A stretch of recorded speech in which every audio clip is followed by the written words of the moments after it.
A destroyer turned south of Qasab at 0400 local, its bow opening a slow arc toward the inbound traffic lane of the Strait of Hormuz. On the bridge wing, a junior officer logged the heading change. In the Combat Information Center, the air picture refreshed. Two MH-60RS lifted off the flight deck within the hour, fanning outward along the Omani coastline, their radars sweeping a corridor that, at its narrowest, measures only 21 nautical miles across. To anyone reading the open-source ship trackers, it looked like another freedom of navigation pass, another routine assertion of transit rights through the most heavily watched waterway on Earth. It was not routine. The destroyer was not alone, and the movement was not designed to be read by the cameras on the Iranian side of the strait. It was designed to be read by the planners in Bandar Abbas, by the IRGC Navy Command at Bandar-e Jask, and by the air defense officers staring at coastal radar consoles between Keshem Island and the Hormuzgan shoreline. What they saw was a single gray hull turning into the corridor. What they were meant to understand was that the corridor itself had already changed. For weeks, the public reading of the Hormuz situation had settled into a familiar pattern. Iranian fast attack craft had been harassing tankers near the Larak anchorage. Tehran had hinted at closure, then retreated, then hinted again. Commercial insurers had raised premiums. Tanker captains had begun loitering in the Gulf of Oman, waiting for daylight transits.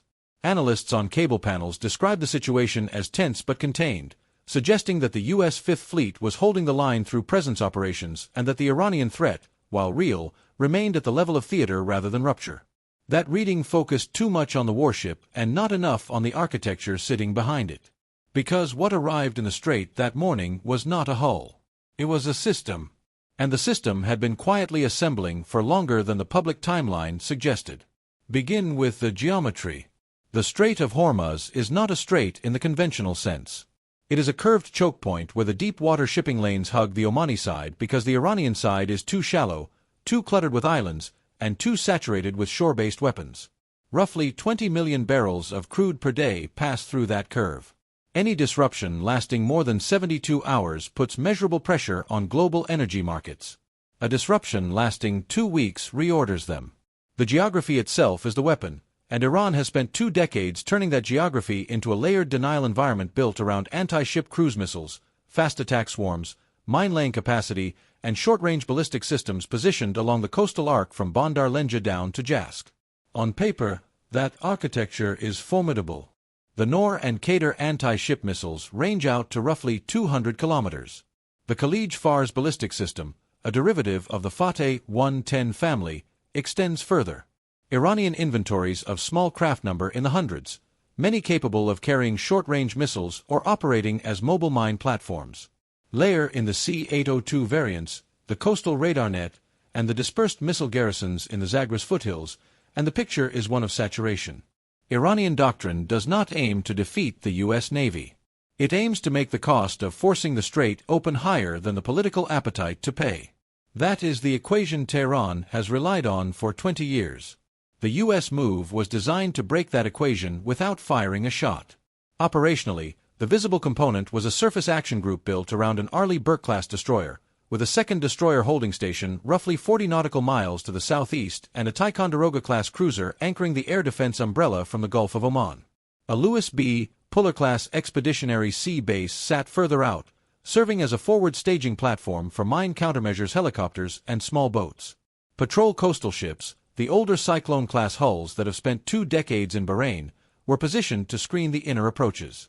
P-8 Poseidons rotated through orbits from Al-Udeid, maintaining persistent maritime patrol coverage with a sensor envelope that extends well beyond the surface horizon any single ship can manage on its own. That was the picture available to anyone with a maritime tracking subscription and a reasonable understanding of fleet composition.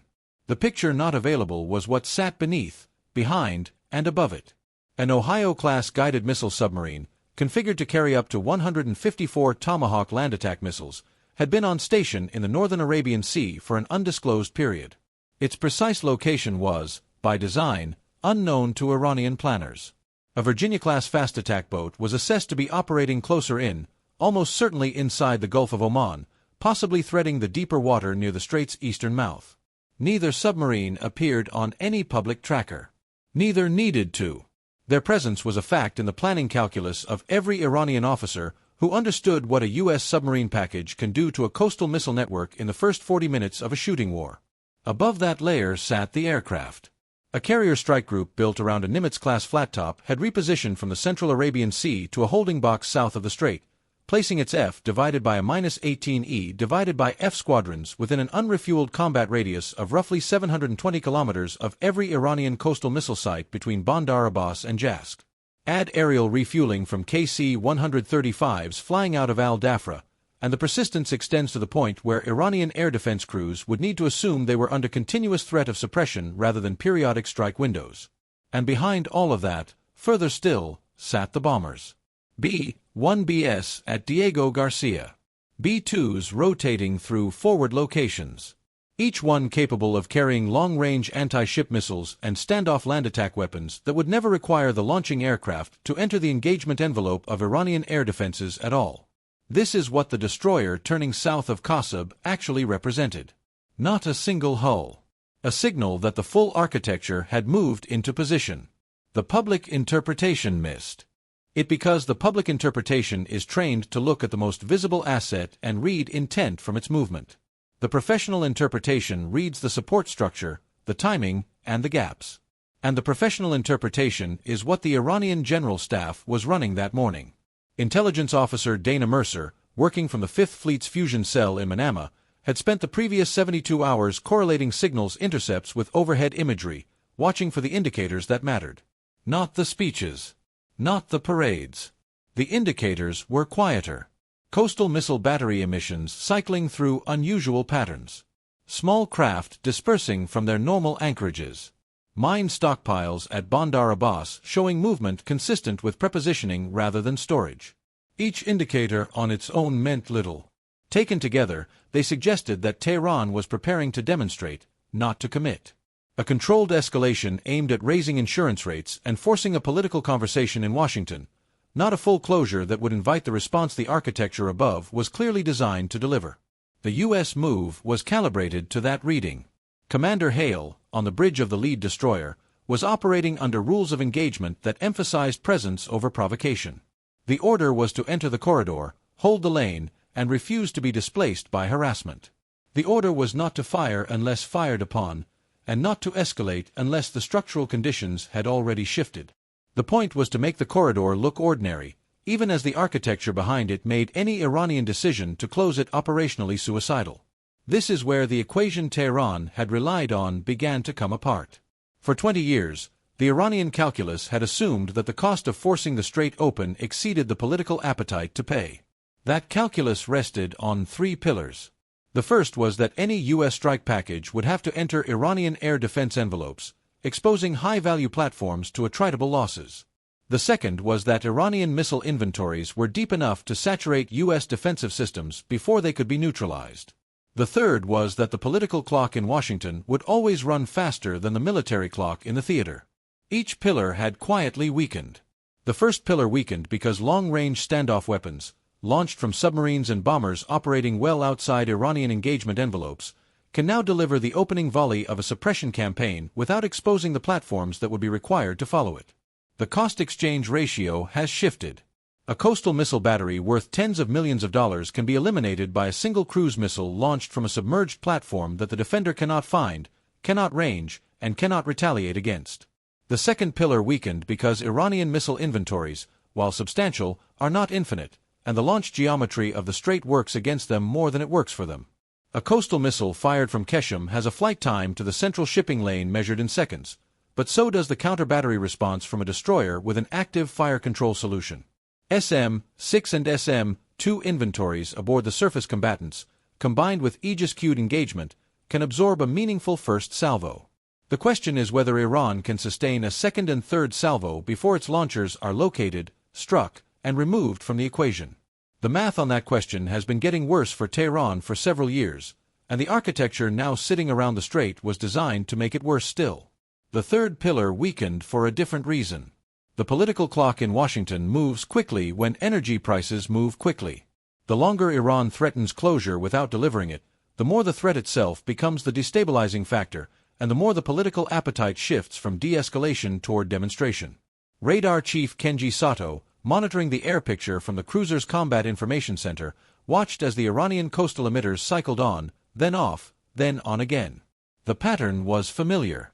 It was the rhythm of a force that wanted to be seen calculating, not a force that had decided. That distinction mattered. A force that has decided does not emit on predictable cycles. It goes silent, repositions, and waits. The hidden variable in this equation was not a weapon. It was timing. The U.S. deployment had been sequenced so that the visible component arrived last. The submarines had been in position for weeks. The carrier had repositioned days earlier. The bomber posture had quietly shifted before any of it became publicly observable. By the time the destroyer turned south of Kosovo, the architecture had already closed around the strait. The visible movement was not the beginning of the operation. It was the announcement that the operation was already complete. Iranian planners reading the signal in real time faced a problem they had not faced before. The traditional response to a U.S. presence operation was to harass, to demonstrate, to raise the cost of transit through visible provocation. That response assumed the U.S. force was a presence force. It was not. It was a strike-ready force operating under presence rules of engagement, with the full suppression architecture prepositioned and the political authorization framework already staged in Washington. Any Iranian harassment that crossed the threshold of fire would not be answered by a measured response from the destroyer in the corridor. It would be answered by a coordinated suppression campaign that had been cued, targeted, and rehearsed before the destroyer ever turned its bow. EW specialist Farah Nadim, working from a P-8 orbit over the Gulf of Oman, had spent the previous week building the electronic order of battle for the Iranian coastal arc in granular detail. Every emitter location, every frequency, every operating pattern. The fusion product sitting in the strike planner's hands was not a general intelligence estimate. It was a target list with engagement priorities, weapon pairings, and timing sequences. That product had not existed in this form 6 months earlier. Its completion was, in itself, the operational event that mattered. On the surface, the corridor still looked contested. Iranian fast attack craft continued to maneuver near the shipping lanes. Coastal radars continued to illuminate transiting vessels. The rhetoric out of Tehran continued to threaten closure. From the outside, the situation looked like a continuation of the same standoff that had defined the strait for years. Operationally, the standoff had already ended. The map suggested symmetry. The timeline did not. Iran could still close the strait for a period of hours, possibly for a day, through mine deployment and missile salvos. It could not close the strait for a week. It could not close the strait in a way that survived the response. And the response was no longer a future event being debated in Washington. It was a prepositioned capability sitting in the water, in the air, and beneath the surface, waiting for an authorization that had already been staged. This is the part of the equation that the public reading missed. Closure of the strait was no longer a credible Iranian threat. It was a credible Iranian risk. The difference is everything. A threat is a tool of leverage. A risk is a consequence the threatening party may not survive. Admiral Reeves, commanding the theater task force from his flagship in the Gulf of Oman, had structured the deployment around that distinction. The objective was not to invite a fight. The objective was to make the fight unwinnable for the other side without firing a shot, and to make that unwinnability visible enough that Tehran would understand it without needing to test it. The destroyer turning south of Kosovo was the visible edge of that message.